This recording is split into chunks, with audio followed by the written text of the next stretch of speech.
जिन्होंने स्वयं अपने अनुभव से बहुजन हिताय बहुजन सुखाय लोकानुकंपाय जो धम्म प्राप्त किया है, उस धम्म को, और जिन्होंने इस धम्म को प्रचार प्रसार करने के लिए संघ का निर्माण किया है, वो संघ बुद्ध धम्म संघ, इनको नमन करते हुए आज के वर्तमान परिस्थिति में हम सभी जितने भी लोग सुख सुविधा प्राप्त हुई है, अच्छे जी रहे, अच्छा खाना खा रहे, यानी सब हर तरह की जो भी मौलिक सुविधा मिली है, वो भारतीय घटना के शिल्पकार आधुनिक बुद्ध डॉक्टर बाबा साहब आम्बेडकर, इनको मैं अभिवादन करता हूँ। आज हमारे बीच में हमारे परम मित्र भाई बदंत साक्यपुत्र सागर भास्स्थविर जो भोपाल से आए हैं, हमारे बीच में जो त्रिपुरा से सुमंगल भंते जी आए हैं, कलकत्ता से गौरव पाल जी आए हैं, अकोला से सुमेध जी आए हैं, धम्म प्रकाश जी आए हैं, मानाम जी आए हैं और प्रज्ञाशील जी भी आए हैं। कुछ भिक्षुनियाँ आई थी और शायद आज वैशाख सॉरी आज आषाढ़ पूर्णिमा है, गुरु पूर्णिमा है, उनको खाने की आवश्यकता थी तो खाने के लिए चले गए। उनका भी मैं आभार व्यक्त करता हूँ। इस कार्यक्रम में उपस्थित भीमसेना के राष्ट्रीय अध्यक्ष श्रीधर जी साळवे, जिला अध्यक्ष राकेश जी धारगावे, हमारे 365 पुष्पार समिति की सदस्य सचिव अध्यक्ष ताकसांडे ताई, ज्योति बेले, प्रेमल टेंबेकर, गामड़े आई, सभी सदस्य इधर मेरे बीच में जो हमेशा मेरे साथ में काम करते संजय जी मोहन। आज का विशेष रूप से जो दान पारमिता करने का बहुत बड़ा अवसर मिला, धम्म सेवक हमारे नितिन जी गजबे, हमारे छोटे भाई मुकेश जी, धारगावे जी, सभी उसमें मेरे मतलब गुड्डी वासनिक उसी सभी मेरे मतलब चाहते रिश्तेदार नातेवाईक, यानी सभी धम्म के बंधु, आप सबका शुक्रिया अदा करता हूँ, अभिनंदन करता हूँ। और आज मेरा ये जन्मदिन है। इस अवसर पर भीमसेना की ओर से ये जन्मदिन मनाने का जो आयोजन किया है, इसलिए सभी भीमसेना के जो कार्यकर्ता हैं उनका मैं आभारी व्यक्त करता हूँ। मैं आभारी हूँ। आज मुझे बहुत खुशी हो रही है और प्रसन्नता हो रही है कि हमारे भाई साक्यपुत्र सागर अपना इतना बड़ा मौलिक कार्यक्रम छोड़ के आए मेरे जन्मदिन पे। ये मेरे लिए बहुत बड़ी बात है और हमेशा आते हैं। महाराष्ट्र के कुछ भिक्षु या नागपुर के भिक्षु नहीं दिखाई दिए, लेकिन आज का ये दिन था, हजारों लोग नहीं थे, लेकिन बुद्ध के साथ 5 ही लोग थे। आज के दिन 5 ही भिक्षु थे और बुद्ध ने 5 ही लोगों को ज्ञान दिया और पूरा बुद्धिज्म वर्ल्ड ऑफ कंट्री हो गया। बरोबर है। तो आज का एक गुरु पूर्णिमा है। वास्तविक में जब अध्ययन करता हूँ, पढ़ता हूँ बाबा साहब को, तो पूर्णिमा जैसा कोई शब्द आता नहीं है। अब हो सकता है कि बाद में आए हों, तो बुद्ध का धम्म जो है सीधा डायरेक्ट दुख मुक्ति का मार्ग, विशुद्धि मार्ग बुद्ध ने बताया है। एक निमित्त है गुरु पूर्णिमा का। मैं एक बात स्पष्ट करना चाहता हूं मैं भीमसेना से क्यों जुड़ा? मैं आठवले साहब से मिलता हूँ, शरद पवार से मिलता हूँ, उद्धव से मिलता हूँ, गडकरी साहब से मिलता हूँ, देवेंद्र से मिलता हूँ। ऐसा कोई भी पार्टी का नेता नहीं है कि जिससे मैं मिला नहीं हूँ। लेकिन आज तक मेरे दिमाग में 70 साल के इतिहास में मैं यही देखता रहा कि आखिर बौद्ध धर्म का प्रचार प्रसार करने के लिए कोई तो भी सम्राट होगा। बुद्ध के काल में राजा प्रसेनजित थे, बिंबिसार थे, तो बुद्ध को राजकीय श्रेय था। बुद्ध जो कहते थे लोग, राजा लोग देते थे। बुद्ध के जमाने में सोने की म्योरिया बिछाने वाले भी लोग दानी थे, इतिहास में पढ़ते होंगे। लेकिन बुद्ध का परिनिर्वाण होने के बाद अशोक सम्राट ने जो धम्म का प्रचार प्रसार करने की जो योगदान दिया, उस योगदान को नहीं भूला जाता। और फिर अशोक सम्राट के बाद डॉक्टर बाबा साहब अम्बेडकर ने 14 अक्टूबर 1956 को जो धर्मांतर किया, और बाबा साहब ने 14 अक्टूबर 1956 को कहा था कि मैं प्रबुद्ध भारत का निर्माण करना चाहता हूं। दीक्षा भूमि पर बाबा साहब के ये बोल थे। तो प्रबुद्ध भारत कैसे निर्माण होगा?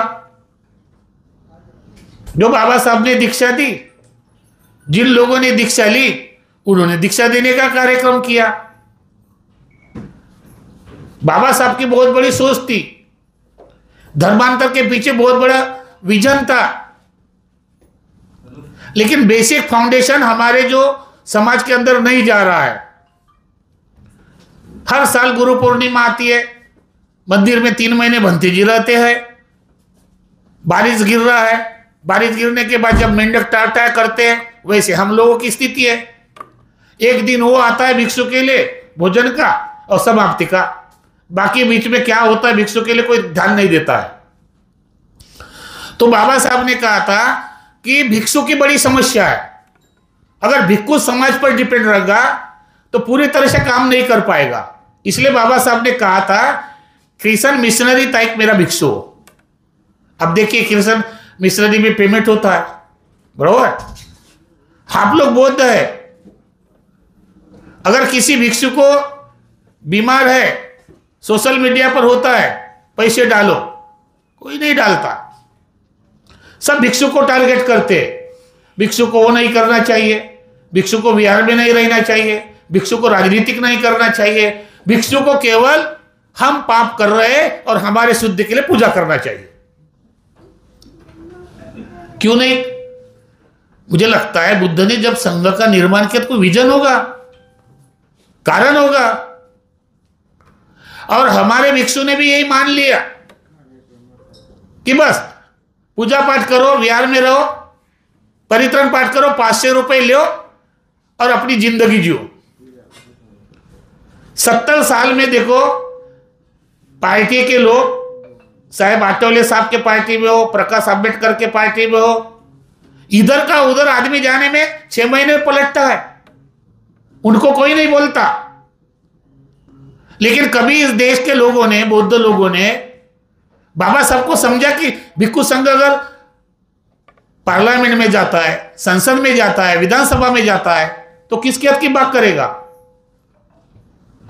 आज बुद्ध प्रचार चाहते कि नहीं आप लोग बुद्ध धर्म का, तो कैसे प्रचार करेंगे भिक्षु लोग? तुम्हारे 500 रुपए से होगा। आज तुम परित्राण कर रहे, कल परित्राण होगा या नहीं होगा कोई भरोसा नहीं है। इसीलिए डॉक्टर बाबा साहब ने कहा था कि ये जो सत्ता है, ये शासन करती जमात हमारी होनी चाहिए। हम नहीं कर रहे। अभी भिक्षु की दशा क्या है? ये चिवर भी हमारा नहीं है, भारत का चिवर भी तैयार नहीं है। कोई श्रीलंका का पहनता, कोई बर्मा के पहनता, कोई थाई का पहनता। इंडिया का चिवर तक निर्माण नहीं हुआ है और आप कह रहे हैं हम बौद्ध है। जितने विहार बने हुए हैं, क्या उन सब विहारों में बौद्ध भिक्षु है? क्या जो बुद्ध विहार के जो अध्यक्ष है वो ओरिजिनल बुद्धिस्ट है? मुझे भीमसेना के अध्यक्ष से, भीमसेना के कार्यकर्ता से मैं निवेदन करूंगा, देर आए दुरुस्ती आए, हमको बैठ के चर्चा करनी पड़ेगी। मैंने ये मांग रखी कि भिक्षु को मानधन मिलना चाहिए। मेरे भाई ने कहा कि मध्य प्रदेश में शुरू है, प्रयास किया, लेकिन हम लोग यूनाइटेड नहीं है। ये हमारा प्रयास है, राजकीय समस्या से हल हो जाएगी।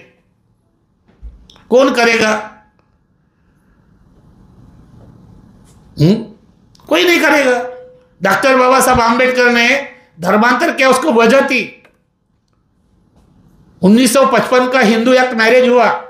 लोग कहते बाबा साहब ने अभ्यास किया, अरे उसको तो बचपन से पूरा बुद्ध धर्म पता था, जब त्रिपिटक सब पढ़ा। तो बाबा साहब ने इसलिए धर्मांतर जल्दी किया। अगर मैं ये हिंदू मैरिज एक्ट को अपने लोगों को रद्द करने के लिए मैं धर्मांतर नहीं करूंगा तो मैं कुछ भी नहीं करूंगा। जब बाबा साहब ने संविधान लिखा तो बाबा साहब धर्मांतरित नहीं थे। 1950 पर संविधान लागू हुआ, 19 में 52वें अमेंडमेंट हुआ, 1955 का हिंदू एक्ट आया। तब लगा कि मेरे समाज का मैं उद्धार करने के लिए कुछ ना कुछ करना चाहिए। आपको दो बातें स्पष्ट करता हूं। बाबा साहब ने दादा साहेब गायकवाड़ को पत्र लिखा, भावराव मैं धर्मांतर कर रहा हूं, आपकी क्या अभिप्राय है? भावराव जी ने कहा, दादा साहेब गायकवाड़ ने कहा कि बाबा साहब अभी कांग्रेस का इलेक्शन है, युक्ति करके हम थोड़ा इलेक्शन लड़ेंगे, बाद में धर्मांतर की बात करेंगे। लेकिन बाबा साहब ने नहीं माना। क्या अगर वो भावराव दादा साहेब गायकवाड़ की बात मानते तो आज हमारी कैसी स्थिति होती थी?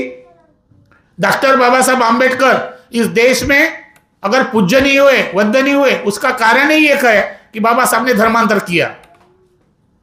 बाबा साहब ने राजनीति को नकारा नहीं, लेकिन इस देश में राजनीतिक अच्छी है, राजनीतिक कारण है, उस कारण को निवारण करने के राजनीतिक लोगों में अच्छे लोगों की जाने की आवश्यकता है। और एक मात्र भिक्षु संघ है। अभी इस देश में बौद्ध लोगों ने चर्चा करनी चाहिए, विचार करना चाहिए, और विचार करने के बाद एक बार भिक्षु संघ को मौका देना चाहिए राजनीतिक प्राधान्य का, इसको देश के बदलने के लिए। मैंने जैसा भीमसेना का आह्वान किया तो मुझे थाईलैंड से फोन आए, श्रीलंका से फोन आए, बर्मा से फोन आए कि बनते जी भारत में पहले शुरू होना चाहिए था, हमारे भारत में अभी भी संघराज नहीं है। थाईलैंड में संघराज है, बर्मा में संघराज है, श्रीलंका में संघराज है। और संघराज होने के नाते वाकई राजा को संघराजा बताता है कि भिक्षु की क्या समस्या है। या तो ऐसी समस्या है कि कुछ लोग कहते भिक्षु को काय के लिए दान चाहिए, काय के लिए पैसा चाहिए। हाँ, भिक्षु ने घर बार छोड़ा है। अरे भगवान बुद्ध को सोने की चांदी के रुपए मिले। अगर भगवान के जमाने में ये एरोप्लेन होता ना तो लोग दान करते भगवान को कि भगवान आप एरोप्लेन से उड़िए। आज वो जमाना नहीं रहा है। आज जमाना बाबा साहब के विचारों का होना चाहिए, संविधान का होना चाहिए। बाबा साहब ने 22 प्रतिज्ञा दी, उनमें से कुछ महत्वपूर्ण जो प्रतिज्ञा है हमारे लोगों ने कभी सुप्रीम कोर्ट में याचिका नहीं की। आज हम लोग आपको कहते हैं कि हम बौद्ध है। वैसे देखा जाए तो तुम व्यवहारिक आचरण से बौद्ध हो, लेकिन संवैधानिक बौद्ध तुम नहीं हो। इसलिए डॉक्टर बाबा साहब आंबेडकर ने कहा था कि मुझे पढ़े लिखे लोगों ने धोखा दिया। कुछ अपने बेनिफिट के लिए लोगों ने कहा कि मार लिखो, नव बौद्ध लिखो, बौद्ध लिखने से फैसिलिटी नहीं मिलेगी। ये गलतियां तुम्हारी है। अब बौद्ध कैसे बनोगे? तो दीक्षा भूमि का प्रमाण पत्र लेने से बौद्ध बनोगे, हर्षबोधि के विहार से प्रमाण पत्र लेने से बौद्ध बनोगे। इतने बाबा साहब सस्ते नहीं थे। बाबा साहब बहुत दूरदृष्टि के आदमी थे, और इसलिए बाबा साहब ने बौद्ध बनने की प्रक्रिया करी। एक तो धर्मांतर से बौद्ध होता है, या तो स्कूल से बौद्ध होता है। क्या बौद्धों के कॉलेज है? क्या बौद्धों के स्कूल है? बौद्धों के दवाखाने हैं? बौद्धों की मोनेस्ट्रियां है? चलो ये भी नहीं। क्या बौद्धों के लिए शमशान भूमि है? सही बात है कि नहीं खौशे साहब? एक बौद्धों के लिए शमशान भूमि नहीं ले रहे और आप कह रहे कि हम बौद्ध है। इसीलिए भीमसेना के जो एजेंडा था प्रबुद्ध भारत निर्माण करने का, और प्रबुद्ध भारत का जब निर्माण होता है तो उसके लिए भिक्षु लगेंगे, उसके लिए लोग लगेंगे, बौद्ध लोग लगेंगे। और जब हम प्रबुद्ध भारत निर्माण करने के लिए काम करेंगे तो हम सफल भी हो जाएंगे। क्यों? कि डॉक्टर बाबा साहब आम्बेडकर ने हमको संविधान में पूरे राइट दिए। मैं आज मेरे जन्मदिन पर मैं ये घोषणा करता हूं कि हमारे अध्यक्ष ने बहुत जल्दी बुद्ध हिंदू से बौद्धों की पृथक पहचान होने के लिए एक याचिका हमको जल्दी डालना चाहिए। हमारा सेपरेट ये होना चाहिए। आज भी हम हिंदू के अंतर्गत है, सिख अलग हो गए, उनमें पारसी है अलग हो गए हैं। तो हमारा ये कहना है कि बौद्ध बन के जियो। क्या हिंदू होकर मरना चाहते आप लोग? डॉक्टर बाबा साहब आम्बेडकर ने कहा था 14 अक्टूबर 1935 को कि मैं हिंदू होके मरूंगा नहीं, और आप लोग हिंदू होके मरना चाहते हैं। सालवे जी गलत है क्या? तो हम सत्ता में लेंगे, हमको मालूम है अभी हम ये शुरुआत है, लेकिन मुझे लगता है अभी कई बुद्ध गया से फोन आएंगे। अभी ये फॉर्म भरने के लिए लाइन लगेगी बुद्ध गया में। हमारा जो 5 दिन का प्रयास था ना वो सफल हुआ है। ये शुरुआत तो हुई है। नहीं भिक्षु आए महाराष्ट्र के, लेकिन वो बाद में आएंगे। उनके अंदर डर है, लोग क्या बोलेंगे, लोग हमको सुनाएंगे। लेकिन एक हर्षबोधी बनते जी है, वो किसी को नहीं डरता। तुम जूते मारो, बदनामी करो, वो तुम्हारा कर्म है। मैं अपने रास्ते से जाना चाहता हूं, मैं अपने कर्म करना चाहता हूं, मैं कुशल कर्म करना चाहता हूं। आज आजाद देवानंद भट्ट, हाँ हम लोग करना नहीं चाहते। अगर मान के चलो अभी ना महानगर पालिका का इलेक्शन है, नेक्सन जी, हाँ अगर 10, 20, 25 भिक्षु चुनाव में खड़े रहे तो क्या मैसेज जाएगा? पूरे देश में एक लहर हो जाएगी कि नागपुर के भूमि से शुरुआत हुई है। कुछ लोग विरोध भी करेंगे। बंटी जी को राजनीतिक आने के लिए काय को चाहिए? बंटी जी को लिए मानधन काय को चाहिए? अब बंटी जी को मानधन इसलिए नहीं चाहिए, अगर आप लोग उपासक लोग जागरूक होते, आप लोग अगर परबन भिक्षु को देते तो मानना नहीं पड़ेगा। वहां साधु संत को साल के 3,60,000 रुपए मिल रहे। दिल्ली में केजरीवाल ने सरकार थी तो हमारे भिक्षु कुछ बैठे थे उनके घर के सामने, लेकिन बनते लोगों को अवॉइड किया जाता है। इसलिए हमने महाराष्ट्र सरकार को हमारे तरफ ध्यान आकर्षित करने के लिए, हमारी बात सुनने के लिए, ये हमारा दीक्षा संविधान चौक से पहला प्रयास है। अब पूरे देश में जाएंगे, पूरे देश के भिक्षु को इकट्ठा करेंगे, और दिल्ली में 10,000 भिक्षु रहेंगे तो मुझे लगता है केंद्र की सरकार और माननीय नरेंद्र मोदी जी भी हमारी बात को सुनेंगे कि भारत का बौद्ध भिक्षु रास्ते पर आ रहा है। अभी ये पूजा पाठ करने का समय नहीं है।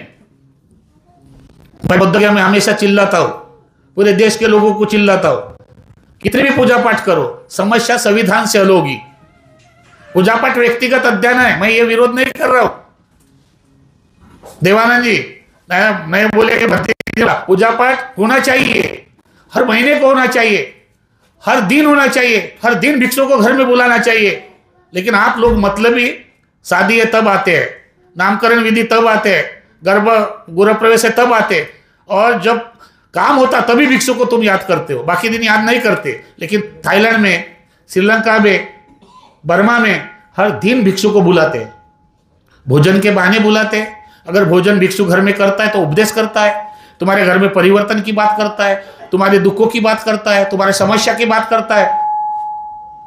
मैं यहाँ अपनी व्यक्तिगत दुखों की बात करने के लिए नहीं बात खड़ा हूं। ये सामाजिक शैक्षणिक दुख है, राजनीतिक दुख है, धार्मिक दुख है। उस दुखों को कौन दूर करने वाला है? और इसलिए भगवान बुद्ध ने भिक्षु संघ का निर्माण किया है। ये बहुजनों का धम्म है। बुद्ध धम्म बहुजनिता है, बहुजन सुख है। ये बहुजनों का धम्म है, इसलिए बुद्ध ने कहा बहुजनिता है, बहुजन सुख है। लेकिन आज बहुजन समाज, आज बहुजन बोध कौन से धारा में जा रहे हैं? विपरीत धारा में जा रहे हैं। डॉक्टर बाबा साहब के, आम्बेडकर के विरोध में जा रहे हैं। इसलिए आर्टिकल 25(2) के तहत हम हिंदू के अंतर्गत है।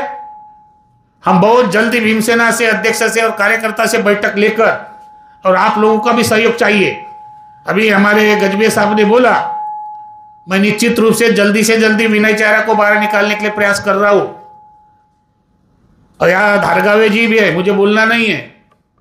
बहुत सारे लोगों ने मेरा विरोध भी किया, बहुत सारे लोगों ने सोशल मीडिया पर किया। उनको सद्बुद्धि है, उनको करने दीजिए। आम सही है, सही दिशा में जा रहे हैं। जो लोग ज्यादा विरोध कर रहे हैं तो समझ जाना कि हम सही दिशा में जा रहे हैं, उसको विचलित नहीं होना चाहिए। मैं बुद्ध गया में अकेला रहता हूं, आंदोलनकारी को भी देखा हूं और सबको देखा हूं। 92 से आंदोलन को देखा हूं, करीब से देखा हूं। ससाई जी के साथ रहा हूं, आनंद जी के साथ रहा हूं। मेरे भाई ने बोला 25 साल हो रहे। ऐसा कोई राज्य नहीं कि जिसमें मैंने अधिवेशन नहीं लिया महाबोधि महाविहार के लिए। तब हर्षबोधि अच्छा था। अभी 2 साल में जिन लोगों को एबीसीडी पता नहीं आंदोलन की, उस किसी आदमी को प्रोजेक्ट करके चंदा और धंधा का आंदोलन बनाकर सरकार में बैठने के लिए बुद्धों के साथ विश्वासघात करने वाले ऐसे लोगों को हम लोग नहीं बरसात करेंगे। जिस दिन विनय चारा आएगा, मैं गजबे को आश्वासन और राकेश को आश्वासन देता हूं, जिस दिन विनय चारा छूटेगा तो आप पूरे जिले में तैयारी करो सभा की, और सच्चाई सामने आ जाएगी। विनय चारा के साथ क्या हुआ, मैं बोलता हूं, विनय चारा के साथ क्या हुआ, वो क्या हुआ, वो सारी सच्चाई आएगी। लेकिन साथ ही साथ अभी महानगर पालिका मुंबई में और दोनों भाई का देखो, 20 साल के बाद मराठी भाषा के लिए, सत्ता के लिए वो भाई आ सकते हैं। तो हमारे भिक्खू संघ क्यों इकट्ठा नहीं हो रहे? हमारे भिक्खू संघ क्यों अपने अधिकार के लिए नहीं आ रहे? हमारे भिक्खू संघ अपने हक की लड़ाई के लिए क्यों सामने नहीं आ रहे? इसलिए भीमसेना का पहला उद्देश्य होगा कि हम संगठित पूरे भिक्खू को संगठित करेंगे। उनको मानधन 1 लाख रुपए वार्षिक मिलना चाहिए। दूसरी बात, हमारा उनको सेपरेट निवास होनी चाहिए। आज विहार बंधे हुए, लेकिन जानबूझ के विहारों के अध्यक्ष ने भिक्षु रहेगा, संडास बाथरूम रहेगा तो ज्यादा एक करेगा, इसलिए संडास बाथरूम कोई विहार में व्यवस्था नहीं है। कम लोग विहार में है। नागपुर में 443 विहार है। 443 विहार के अध्यक्ष उस विहार से कांटेक्ट नहीं करते और उस विहार के अध्यक्ष इससे कांटेक्ट नहीं करते। ये विहारों में भी भाषावाद, प्रांतवाद, लाड़वन, भानुवाद, 12 जाति गया नहीं अभी भी। मैं सही बात बोल रहा हूं। हाँ, अब जब बौद्ध बने ये सारी बातें होनी चाहिए। नहीं, हमको तो कोसरे की लड़की चाहिए। अभी जब बौद्ध बने तो काय के कोसरेकन बामने की लड़की चाहिए? बौद्ध होना चाहिए। ये नागपुर की स्थिति है और नागपुर के लोग अपने आप को बताते हैं कि बौद्ध है, लेकिन आप सही अपने गिरेबान को देखो। आज मेरे जन्मदिवस पर आप बधाई देने के लिए आए, इसलिए मैं आपको सुना भी रहा हूं। आप मेरा स्वागत भी करेंगे और बहुत जल्द देवानंद बनते, बहुत अच्छा काम करते हो। अभी सारे भिक्षुओं को चुनाव में खड़ा करने के लिए तैयार करो, खुद रहने की बात करो। आप सभी धर्म के मुसलमानों, ईसाइयों सब में जाते हैं। आप जैसा तरुण भिक्षु है तो आपने सामने आना चाहिए। और हम बहुत जल्द, भिक्षु बीमार होता है, बीमार होने के बाद वो हॉस्पिटल में भर्ती होता है और एक भंते जी लिखता है कि भंते जी के लिए मदद करो। इसलिए हमने शासन को निवेदन लिया है कि सरकारी हॉस्पिटल में पूरे भिक्खू संघ की पूरी व्यवस्था होनी चाहिए। और प्रचार करता है, एक राज्य से दूसरे राज्य में जाता है, इसलिए रेलवे में और एसटी महामंडल में 50% छूट मिलनी चाहिए। और बौद्ध गया का जो महाबोधि महाविहार है वो संवैधानिक बौद्धों को मिलना चाहिए। और बहुत जल्द अगर हम लोगों की भीमसेना की तरफ से याचिका अगर जाती है, रिजल्ट आता है, तो जितने, मैं आज बोल रहा हूँ मीडिया के माध्यम से, जितने लोग हिंदू मार है वो हमारे पीछे दौड़ेंगे सर्टिफिकेट बनाने के लिए। हाँ, और ये भी सुना रहा हूँ, और जो लोग बुद्ध विहार के अध्यक्ष बने हुए हैं, अगर हमने कागज लिखा और जाति प्रमाण पत्र के माध्यम से आपका बायोडाटा मांगा तो आप नौ बौद्ध में जाते हैं, महार में जाते हैं, आप ओरिजिनल बुद्धिस्ट नहीं है। जैसे मुझे लगा, मैं अपनी बात कर रहा हूं, मेरे माँ को पूछा कि मेरे स्कूल में क्या है, तो 10 जुलाई 1968 का मेरा बौद्ध लिखा हुआ है, मैं संवैधानिक बौद्ध हूं। ऐसे 56 लाख बौद्ध महाराष्ट्र में बाबा साहब के बाद। ट्रेडिशनल बौद्ध जो तरुपुरा, हिमाचल, ऐसे करके 85 लाख है। इसके पहले भी बौद्ध थे, 56 के पहले बौद्ध थे। वो बौद्ध हमारे साथ नहीं बैठते, रोटी बेटी का व्यवहार नहीं करते, उनका अपना ट्रेडिशनल है। लेकिन डॉक्टर बाबा साहब आम्बेडकर ने जो दिया हुआ बौद्ध है, वो दुनिया को गाइड कर सकता है, वो दुनिया को हिला सकता है, वो दुनिया को मानवतावाद दिखा सकता है। और इसलिए डॉक्टर बाबा साहब आम्बेडकर ने हमको भिक्खु, चाहे राजनीतिक, कोई लोग बोलते भंते जी को खड़ा नहीं रहना चाहिए, जब मत डालने का अधिकार बाबा साहब ने दिया तो हमको खड़ा रहने का भी अधिकार है, हमारे संविधान का अधिकार है। इसलिए मैं आदरणीय सभी मेरे चैनल के माध्यम से, जब तक महाराष्ट्र के जितने पढ़े लिखे भिक्षु है, डॉक्टर हुए कि उसने पीएचडी की है, अब वो तुम्हारी पीएचडी अपने पास रखो, उससे कोई नहीं समाज का तुम्हारा भला हो रहा है। अब तुमको सही पीएचडी करना है तो प्रबुद्ध भारत निर्माण करने के लिए समाज को जगाना है। प्रबुद्ध भारत का निर्माण मतलब बाबा साहब को लगा कि बाबा साहब को कहा कि तुम क्यों नहीं सोए है, तुम तो जागे हुए हैं। तब बाबा साहब ने कहा कि आपके लोग जगे हुए हैं, मेरे लोग सोए हुए हैं, और मुझे प्रबुद्ध भारत का निर्माण करना है, इसलिए मैं लोगों को जगाना चाहता हूं। तो ये बाबा साहब का सपना था। जिस दिन हम लोग जाग जाएंगे, अपने अधिकार के लिए लड़ने सामने आएंगे, अपने हक के लिए सामने आ जाएंगे, तो मुझे लगता है एक प्रबुद्ध भारत बहुत जल्दी निर्माण हो जाएगा। अगर हमारे भाई साहब सांसद में होते, विधानसभा में जाते, तो धर्म की बात करेंगे। योगी जो है ना, योगी अभी सीएम है कि नहीं उत्तर प्रदेश का, तो हिंदुत्व की बात करता है। उमा भारती थी, भाई साहब तब थे भोपाल में ही, उमा भारती सीएम थी। अभी प्रज्ञा ठाकुर भंते जी का आशीर्वाद लेने के लिए गए, वो वायरल किया। हम लोग किसको मिले, हम लोग आरएसएस के। अरे संवैधानिक पद है, मैं गडकरी से मिल सकता हूँ, मैं देवेंद्र से मिल सकता हूँ, इस देश के पंतप्रधान से मिल सकता हूँ, मैं किसी से भी मिल सकता हूँ, क्योंकि मैं भिक्षु हूँ। और अपने बौद्ध समाज की रक्षा के लिए, भिक्षु की सुरक्षा के लिए, समाज के उत्थान के लिए, समाज के उत्थान के लिए ये संवैधानिक पद मिले हैं कि नहीं, और संवैधानिक पद में है, इसलिए मुझे मिलना है। जिन जिन लोगों ने आज मेरे जन्मदिन पर तहे दिल से स्वागत देने के लिए आए हैं, मैं थोड़े देर में जो जिनकी मर्जी है स्वागत करेंगे, और स्वागत करने के बाद खाने की भी व्यवस्था है। और आज का भोजन दान हमारे समाज सेवी नीतीश जी गजबे की ओर से है। मैं भिक्षु संघ से माफ़ी चाहता हूँ कि आज समय पर खाना नहीं हुआ तो क्या हुआ, हाँ, लेकिन एक दिन खाना खाना है कभी भी।